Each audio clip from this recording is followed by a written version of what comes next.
here's another question. Do you have any independent media left in the Philippines?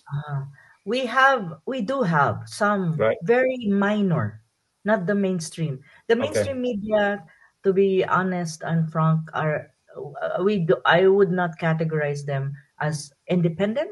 They're, I think, co-opted, and they're more also co-opted by the government, the current Hmm. government of Marcos Jr. And at the same time, I think when you talk about narrative, they project more, or they kind of spread more the Western narrative and the United States narrative in many, especially when you talk about China and when you talk about South China Sea and even the Taiwan Strait issue.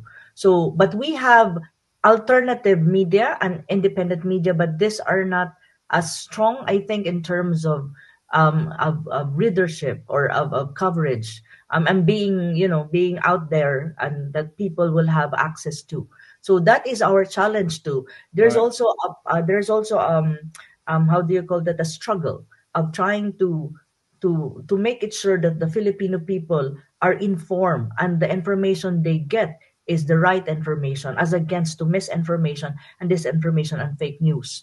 Because, Mm. and even our mainstream media, to some extent, sometimes, or not necessarily every day, but many and most often, they also propagate fake news.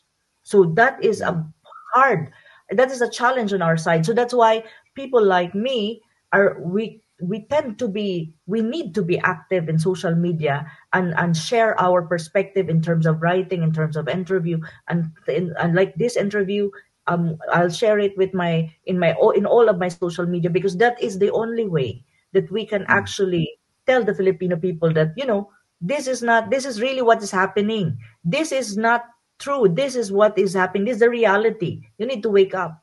So this So is also someone needs to tell the Philippine public that when these J16s are delivered, if they're ever mm, delivered, they will A, be much more expensive than the current price tag, B, mhm.